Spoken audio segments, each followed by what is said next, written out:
How's it going, Rasmanites? This is my catch-up to wrestling video, because I haven't really been able to do videos since Saturday when we promoted Talk Wrestling Online, and then ironically ended up not being able to do Talk Wrestling Online that week because of technical issues.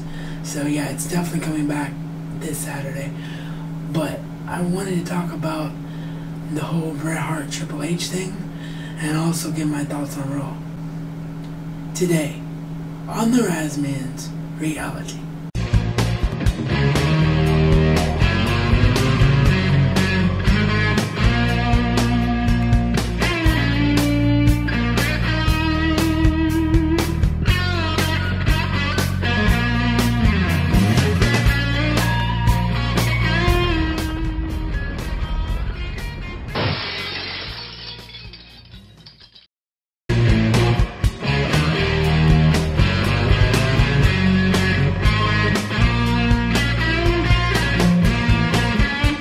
Alrighty, so the Bret Hart versus Triple H thing. You know, I don't get where Bret's coming from.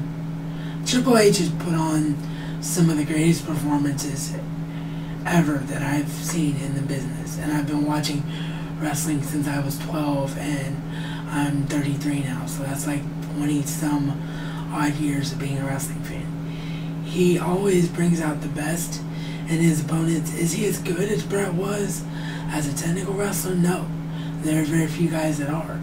But Triple H knows how to perform ring psychology, and he knows how to bring out the best in his opponents. Shawn Michaels, Mick Foley, Undertaker. You know, that match with Undertaker last year was one of the greatest matches of all time. That match, to me, is still going to be talked about in 25 years. So, how in the world Bret Hart could give it a 4 out of 10, I just have no idea at all, because it's just insane to me. So to me, Bret is just craving attention, and he knows he's irrelevant to the wrestling business now, and he's just trying to stir the pot with Triple H. I mean, for him to say that Triple H isn't the 1,000 greatest wrestlers of all time, is he the greatest of all time? No, because when you make that argument, you got to talk about Ric Flair, Stone Cold Steve Austin, Bret Hart, Shawn Michaels, The Rock. You know, you got to talk about those guys. Hulk Hogan, I think I said Hulk Hogan. If I did, I said him twice. But those are the names that you got to talk about. Bruno Sammartino, there's another one. Those are the names that you got to mention when you talk about greatest of all time. You can't talk about Triple H in that category. I want to make an argument for Chris Jericho, and I think it's a valid one, but most people wouldn't put him in there. But, you know, those are the names that you talk about. Triple H isn't in that category for most people, but he should be, maybe. Because if you can put Chris Jericho and put his accolades and what he's done in there, then you can definitely do the same for Triple H. Triple H, 10-time world champion, has had so many great matches, and like I said, the match against Undertaker, one of the best that I've ever seen. So, a 4 out of 10, come on, Bret, you crazy, son, you crazy. So, yeah, I haven't been able to chime in with my thoughts on it, but there it is. I think Bret Hart's insane, to be honest with you. I love Bret Hart, I always love Bret Hart, he's a true legend, but he's cray-cray if he thinks that Triple H isn't in the top 1,000 of all time. Because I guarantee you, there's not a single person out there that watches wrestling YouTube videos, that makes wrestling YouTube videos, that is a hardcore wrestling fan that could name 1,000 wrestlers better than Triple H. As a matter of fact, I'm going to throw out a challenge. If you think you can side with Bret and name 1,000 wrestlers better than Triple H, do it in a video. I don't care if it's nothing but naming all the names, and that's all you do is just rattle off a bunch of names. Do it in a video. Or send me an email telling me the names of the 1,000 guys you think are better than Triple H, because I'd sure as heck like to see that list. So, Raw last night. It was good, but I thought last week was better. And it was good that they let CM Punk and The Rock sort of have it out before Elimination Chamber. The stipulation now where if Rock gets counted out or disqualified, then the title goes back to CM Punk, that's really interesting to me, because that makes me think that CM Punk is actually going to win back the title, and then it actually is going to be a triple threat match between Punk and Cena and Rock at WrestleMania, and that it's not going to be Punk versus Taker. As much as everybody wants a streak match, I think it's either going to have to happen at Elimination Chamber with Taker coming out, or it's going to have to happen after the Raw after Elimination Chamber. Like, they don't have as much time, and if they're going to do Taker, I think that it gets given away because CM Punk doesn't win the title at Elimination Chamber. Rock retains. I think if Rock flat out retains and CM Punk isn't champion, then it's a dead giveaway for Undertaker. So yeah, things got really a lot more interesting there. I liked the Shields promo last night. I think they became a lot more relevant, although Ryback, Sheamus, and Cena did the same beatdown, so it was kind of like, eh. But I thought the promo with Paul Heyman in the beginning, going back to Punk for a second, kind of jumping around everywhere, but I kind of forgot a little bit. But I thought the promo with Paul Heyman was brilliant, him pretending to resign, and then I love the embrace between Punk and Heyman.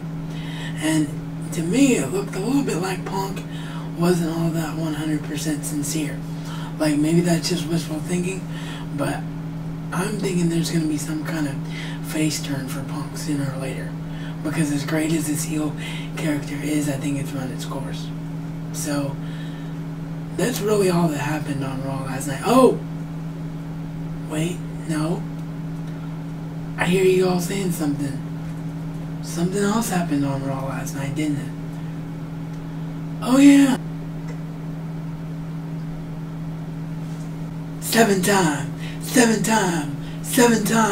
Seven-time World Heavyweight Champion Chris Jericho.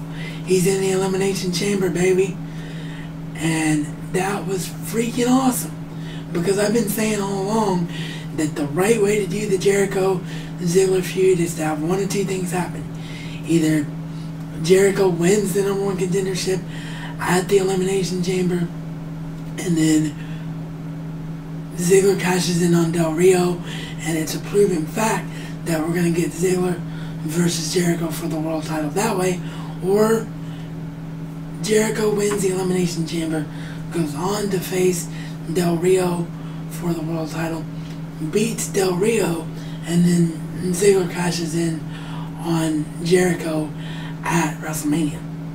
That's the best thing to do for the Jericho-Ziggler feud, and now we're one step closer to seeing that actually happen. So, yeah. And the other name that was added was Jack Swagger. Jack Swagger gets added to the Chamber, and I love the fact that they brought back Seth Coulter. Seth Coulter, one of the greatest managers of all time, and I think that, or is it Jet Coulter? Is it Seth Coulter or Jet Coulter?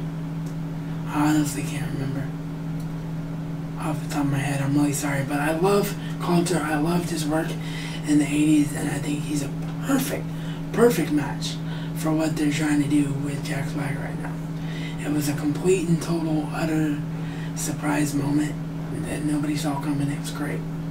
So, it was a good Raw, not a great Raw, but all the points I hit on, I think, are the best points. So, you let me know what you think via a video response or a comment down below. Get to check out the official sponsors of this program and channel, Handi Enterprises Inc., your productivity and communication specialist. All company contact information, as always, is down below in the description box. Remember, all you have to do is follow, like, or subscribe to everything one time, and you help me get one person closer to my 200 bonus. And also remember this, you don't have to buy our products. Like, we're not expecting anybody to buy our products if you're not impressed by them.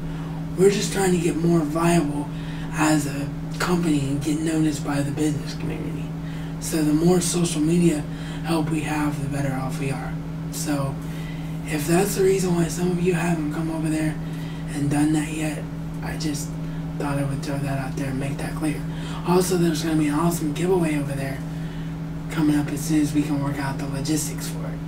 So yeah, this is reality according to the Razman and Razman style. It's not just a catchphrase, but a way of life.